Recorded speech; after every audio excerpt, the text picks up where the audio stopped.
दोस्तों नमस्कार। इस देश में करप्ट है कौन? दिल्ली में तो कम से कम 14 बरस बीत गए और भ्रष्टाचार के खिलाफ जो मुहिम इंडिया अगेंस्ट करप्शन ने शुरू की थी, राजनीतिक तौर पर राजनीतिक पार्टी में बदलकर वह खुद सत्ता में भी आ गए।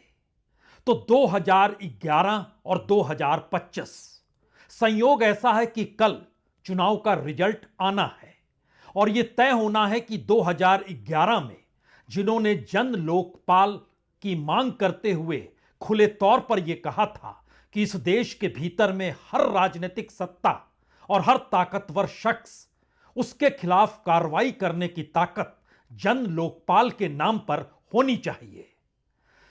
लेकिन अजीबोगरीब त्रासदी तो यह भी रही कि बीते 14 बरस में पहली बार 2013 में जब जन लोकपाल की मांग करते हुए संगठन जो इंडिया अगेंस्ट करप्शन के नाम से निकले थे, उन्होंने जन लोकपाल दिल्ली के भीतर इस तौर पर स्थापित किया नहीं जिससे इस देश के ताकतवर लोग अगर भ्रष्ट हो जाएं तो फिर वह गिरफ्त में आ जाए।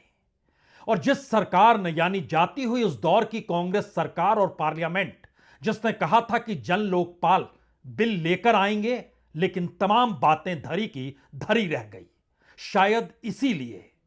शायद इसीलिए बीते 14 बरसों में अब यह सवाल इसलिए बड़ा है क्योंकि संयोग कुछ ऐसा है कि कल दिल्ली का चुनाव रिजल्ट आएगा और आज इस बात को लेकर बहस चल पड़ी है, भ्रष्ट है कौन, करप्ट है कौन? क्या वाकई कोई व्यक्ति करप्ट है या पूरा का पूरा ऑर्गेनाइजेशन इस दौर में करप्ट हो चला है? अगर कोई करप्ट है तो उसके खिलाफ कौन से दरवाजे को खटखटाया जाए? इस देश के भीतर में जो सरकार के मातहत काम करने वाले अलग अलग ऑर्गेनाइजेशन हैं, क्या वह भी करप्ट हैं? और तो और इस देश के भीतर में लोकतंत्र को बचाने के लिए जिस चुनाव आयोग की मौजूदगी है, कहीं वह भी तो करप्ट नहीं है? यानी करप्शन का जो मिजाज पैसे से चला था, करप्शन का वो मिजाज आज इस देश के लोकतंत्र को ही हड़पने तो नहीं ले गया है। इस सिलसिले को आज कहां से शुरू किया जाए? यह सिलसिला इसलिए बड़ा मौजू हो चला है क्योंकि आज सुबह ही आम आदमी पार्टी के नेता अरविंद केजरीवाल ने आरोप लगाया कि उनके विधायकों की खरीद फरोख्त के लिए टेलीफोन आ रहे हैं विधायकों के पास। एक दो नहीं, 16 के पास आए जो विधायक पहले थे और इस बार चुनाव मैदान में है। 15 करोड़ का ऑफर उन्हें किया जा रहा है और फिर इस ऑफर और आरोप को एक झटके में बीजेपी ने ना सिर्फ बेबुनियाद बताया बल्कि कहा कि इसकी जांच होनी चाहिए और जांच के लिए किसी दूसरे दरवाजे पर नहीं बल्कि सीधे एलजी का दरवाजा खटखटाया। एलजी ने बगैर देर किए हुए तुरंत ही कहा इसकी जांच शुरू कर डालिए। और जो एंटी करप्शन ब्यूरो दिल्ली का है, एसीबी, उसने 3 टीम बना डाली और टीम ने पूछताछ करना शुरू कर दिया। एक टीम अरविंद केजरीवाल के दरवाजे पर पहुंची, एक टीम संजय सिंह से पूछने पहुंची, लेकिन संजय सिंह ने कहा मेरे पास क्यों आते हो, हम आप ही के दरवाजे पर आ जाते हैं और जानकारी दे देते हैं। एक जिन्होंने ट्वीट किया था, उन्होंने, जो विधायक शेरावत हैं, जो पहले थे विधायक, अभी तो उम्मीदवार हैं विधायक पद के लिए, उनके भी दरवाजे पर एंटी करप्शन की टीम पहुंच गई। जांच शुरू हो गई, पूछताछ शुरू हो गई। ना कोई दस्तावेज, ना कोई मोहर, लेकिन जांच शुरू हो गई। अरविंद केजरीवाल से लंबा चौड़ा बयान लिया गया, एक नोटिस थमा दिया गया और कल का इंतजार नहीं किया गया। कहा गया हम लौट रहे हैं लेकिन आपको जवाब आज ही देना है। हम उस कच्चे चिट्ठे को दिखाएं उससे पहले एक दूसरी परिस्थिति भी जान लीजिए, क्योंकि सवाल करप्शन का है। इस करप्शन के दायरे में कल काउंटिंग होनी है, यानी किसने वोट किसको पड़े दिए, कौन जीत रहा है कौन हार रहा है, सब कुछ कल पता चल जाएगा। और बार बार चुनाव आयोग पर यह आरोप लगते रहे कि दरअसल उसने चुनाव के आखिरी क्षणों में जितने वोट पड़े हैं उस वोट की संख्या को ही वो बढ़ा डालता है। और इसका आज खुला आरोप राहुल गांधी ने भी लगाया और कहा महाराष्ट्र में जो हुआ वो तो गजब ही हो गया, क्योंकि महाराष्ट्र के भीतर जितनी जनसंख्या मौजूद है उससे ज्यादा वोटर हो गए, यानी एडल्ट जनसंख्या 9 करोड़ 54 लाख और वोट डालने वालों की संख्या 9 करोड़ 78 लाख। यह कैसे हो सकता है? और फिर उन्होंने एक एक सबूत देने शुरू किए। लेकिन आज जिक्र और अभी जिक्र तो दिल्ली का है।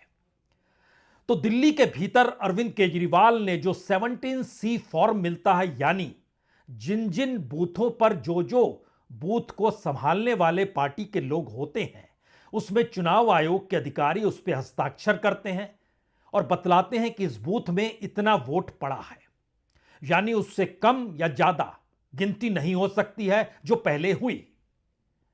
तो दिल्ली की 70 की 70 सीटों को लेकर अरविंद केजरीवाल ने हर बूथ के डॉक्यूमेंट्स को जमा किया, जिसको आप 17C फॉर्म के नाम पर जानते हैं, और उसको एक झटके में इलेक्शन इनिशिएटिव या इनिशिएटिव इलेक्शन.in पर पूरे दस्तावेज डाल दिए और कहा कि सारी जनता देख ले हर कॉन्स्टिट्यूएंसी के हर बूथ पर कितने वोट पड़े हैं।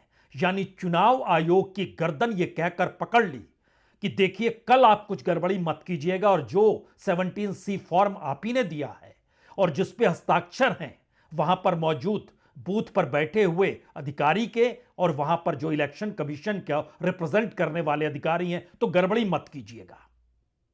एक सवाल, करप्ट इस तरीके से बीते 14 बरस में होते चले जाएंगे उस दिल्ली के भीतर, और चुनाव को लेकर जिस चुनाव में नहीं आने के इरादे का जिक्र करते हुए केजरीवाल चुनाव में आ गए, जिस जन लोकपाल की मांग करते हुए उन्होंने सत्ता में आए, लेकिन जन लोकपाल दिल्ली में अमली रूप ले नहीं सका, देश के भीतर भी नहीं ले सका है, वो सिर्फ दिखावा है। और उसके दायरे में इस देश के सत्ताधारी अक्सर नहीं आते हैं, क्योंकि जन लोकपाल होता इस देश के भीतर तो वो प्रधानमंत्री को कटघरे में तो खड़ा कर ही सकता था, पीएम केयर्स के नाम पर।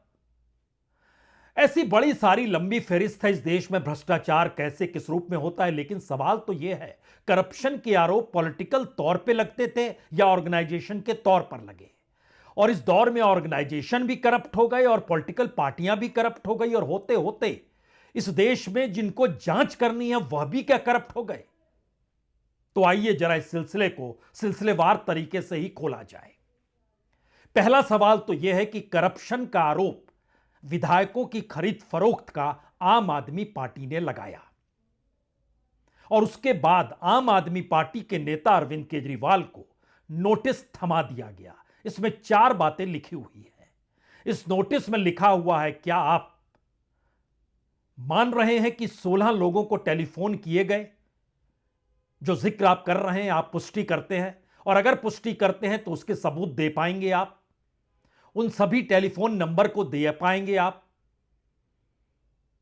और जो पूरी प्रक्रिया हुई है जिसमें आपने जिक्र किया है 16 करोड़ का दिए जाने का, उसमें जो आप आरोप लगा रहे हैं उसको किस रूप में जांच की जाए, यह पुख्ता तौर पे आप बता पाएंगे?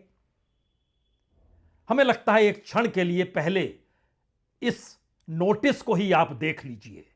जो नोटिस थमाया गया, तकरीबन 2 घंटे तक लगातार एसीबी यानी एंटी करप्शन ब्यूरो के अधिकारी अरविंद केजरीवाल के घर पर बैठकर पूछताछ कर रहे थे, और उन्हीं बातों को जानकारी देने के लिए संजय सिंह एसीबी के दफ्तर चले गए थे। लेकिन महत्वपूर्ण तो यह है, आरोप जिसने लगाया वह कटघरे में है एसीबी के, और पूछताछ हो रही है। यह कल काउंटिंग से पहले एक आखिरी लड़ाई की मुनादी दिल्ली में हो चुकी है। लेकिन पहले इस नोटिस को देखिए।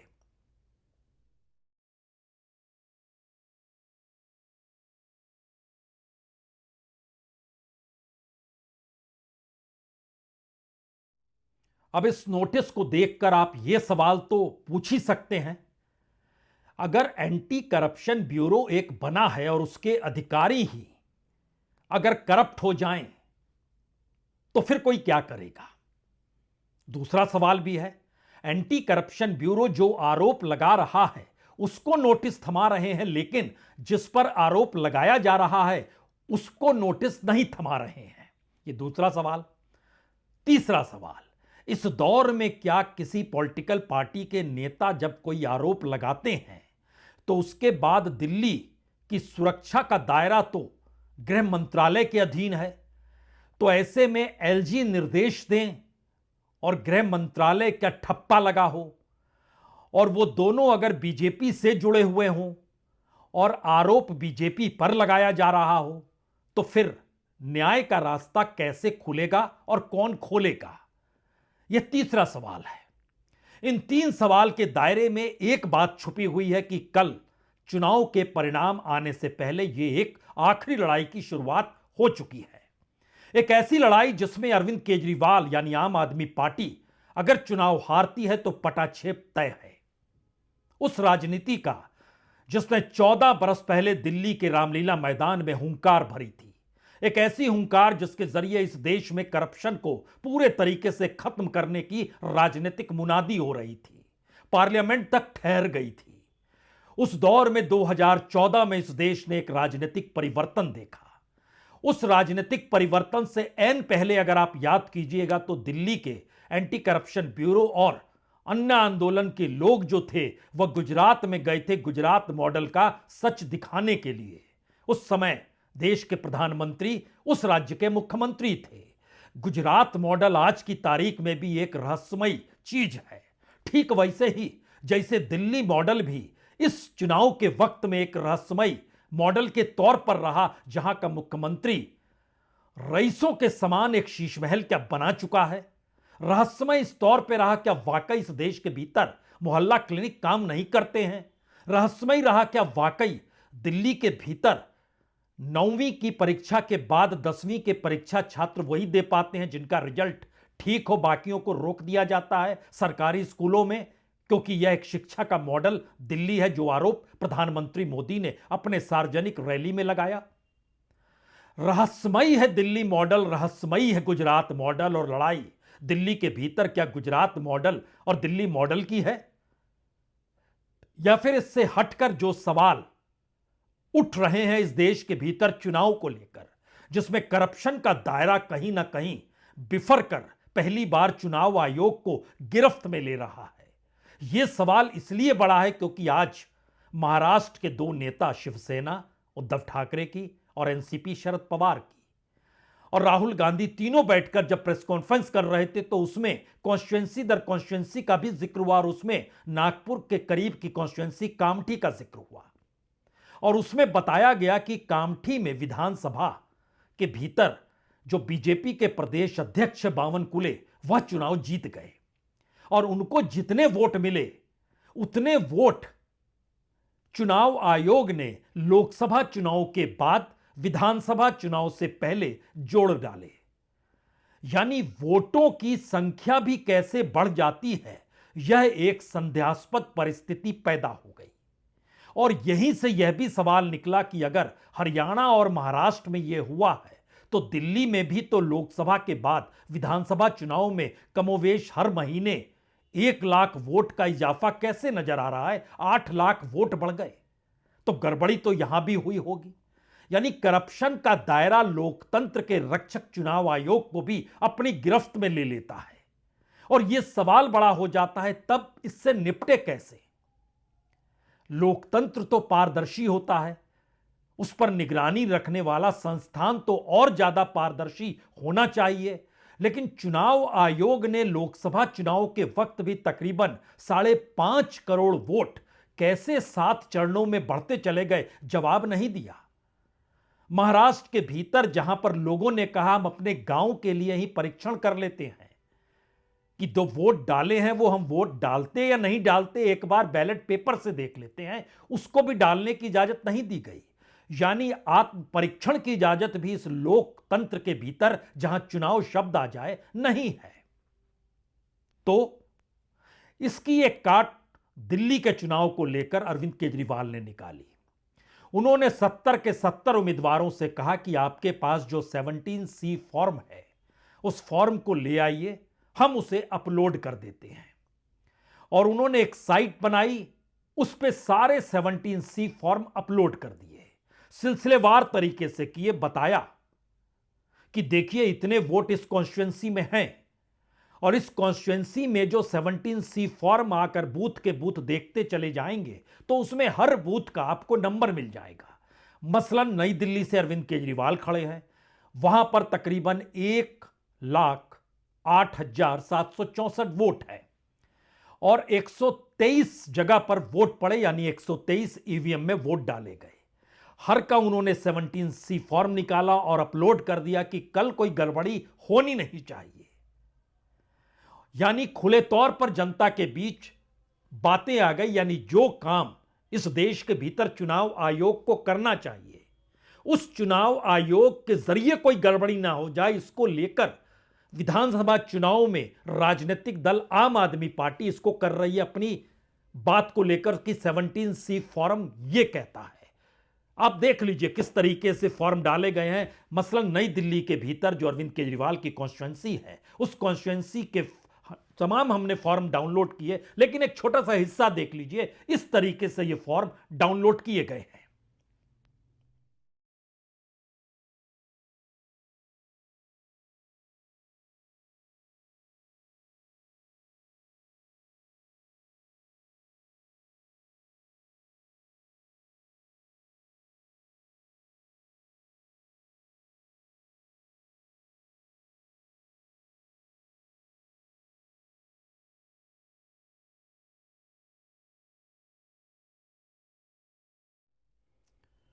तो दिल्ली की राजनीति तो 13 बरस या कहें 12 बरस पहले पलटी थी, 2013 में, जब कांग्रेस हार गई थी। शीला दीक्षित मुख्यमंत्री हुआ करती थी, नई दिल्ली से खड़ी थी और वहां पर अरविंद केजरीवाल ने उन्हें हरा दिया था। इस बार उसी कॉन्स्टिट्यूंसी पर अरविंद केजरीवाल के खिलाफ शीला दीक्षित के बेटे खड़े हैं और साहेब सिंह वर्मा के बेटे भी खड़े हैं, प्रवेश वर्मा। यानी दो मुख्यमंत्रियों की विरासत लिए हुए दो बेटे हैं और एक मुख्यमंत्री जो इस वक्त मुख्यमंत्री नहीं है, इस दायरे में आकर खड़ा है कि इस देश के भीतर में करप्शन की जड़ें फैलते फैलते चुनाव आयोग को भी अपने हिस्से में ला चुकी है। तो सवाल क्या यह है कि जिस करप्शन के खिलाफ की आवाज 13-14 बरस पहले जंतर मंतर से रामलीला मैदान तक सुनी जा रही थी, उसकी जड़ें इतनी मजबूत हो गई और सत्ता ने हर जड़ के साथ अपनी सत्ता की बिसात कुछ इस तर्ज पे बिछाती चली गई कि जहां पर अब करप्शन मायने नहीं रखता है।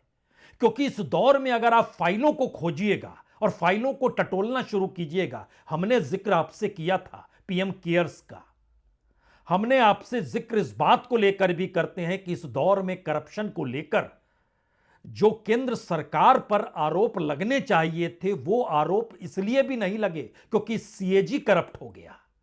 तो सीएजी ने कोई रिपोर्ट बनाई नहीं कि सरकारी मंत्रालयों में काम कैसे हो रहा है, हेरफेर कैसे हो रहा है। वही सीएजी जिसने 2G की फाइल बनाई, वही सीएजी जिसने कोयला कांड का पूरा फाइल बताया और परसेप्शन के आधार पर बताया कि कैसे घपले घोटाले हुए, बाद में कहा गलती हो गई। उस सीएजी ने इस दौर में मंत्रालयों को लेकर कोई बजट नहीं रखा। एक बजट रखा जरूर, सड़कों को लेकर बड़ा बवाल मचा, फिर चीजें शांत हो गई। लेकिन इस दौर में करप्शन का दूसरा हिस्सा शराब घोटाला भी है, शीश महल भी है, बसों की खरीद को लेकर भी बात उठी, जल बोर्ड के भीतर के घपले को लेकर भी बात उठी, और तो और जिस दिल्ली की सत्ताधारी पार्टी के तमाम कद्दावर नेता जेल चले गए और जेल से छूटकर बाहर आ गए और सुप्रीम कोर्ट ने पहली बार करप्शन के आरोप में गए लोगों को जिन्हें जेल भेजा, उसमें मुख्यमंत्री अरविंद केजरीवाल भी, उन्हें राहत और रियायत दे दी कि आप आइए चुनाव प्रचार कीजिए, लेकिन आप मुख्यमंत्री की कुर्सी पर मत बैठिए। यानी करप्शन का राजनीतिक मिजाज इस देश के सिस्टम का हिस्सा कब कैसे बन गया और लोकतंत्र के पिलर भी इसमें कैसे समाते चले गए, शायद दिल्ली एक अबूझ पहेली है। क्योंकि सुप्रीम कोर्ट के फैसले, संसद की मोहर, दिल्ली में एलजी का पूरा सत्ता चलाने का तरीका, दिल्ली के मुख्यमंत्री चुने जाने के बावजूद भी बिना अधिकार, इस दौर में करप्शन के आरोपों के चलते 1-2 नहीं 6 लोग जेल गए, लेकिन सब कुछ सामान्य है। वोटिंग हुई, इलेक्शन हुआ, प्रचार हुआ, आरोप प्रत्यारोप का सिलसिला भी चला, लेकिन सभी बरी है या कल सभी जेल में जाने को तैयार है क्या? शायद इसीलिए यह एक आखिरी लड़ाई है, काउंटिंग से पहले की एक आखिरी लड़ाई, एक ऐसी लड़ाई जिसका हश्र कल पता चलेगा क्या होगा, लेकिन आज की शाम संदेश बहुत खुलकर दे रही है कि दिल्ली के चुनाव परिणाम भारत की राजनीति में उस चैप्टर का पटाक्षेप कर देंगे जिसके भीतर भ्रष्टाचार शब्द दर्ज था, भ्रष्टाचार पर नकेल कसने का जिक्र था, जन लोकपाल के आश्रय इस देश के हर कद्दावर के खिलाफ कानूनी कार्रवाई का जिक्र था। सब कुछ खत्म है और राजनीतिक तौर पर नोटिस अरविंद केजरीवाल की टेबल पर पड़ा हुआ है। चुनाव आयोग को चुनौती देते हुए initiativeelection.in के साइट पर दिल्ली में कितने वोट किस कॉन्स्टिट्यूएंसी और उस कॉन्स्टिट्यूएंसी की किस बूथ पर कितने वोट पड़े सब कुछ दर्ज है। क्यों?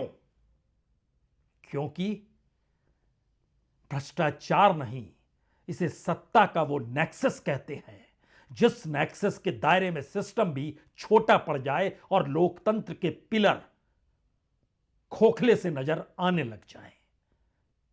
इस राजनीतिक मिजाज को देखकर आप शोर मचा सकते हैं, लेकिन बदल नहीं सकते सिस्टम को, क्योंकि आपके शोर और हंगामे को भी उसी सिस्टम का एक पुर्जा करार दे दिया जाएगा। बहुत बहुत शुक्रिया, बहुत बहुत शुक्रिया।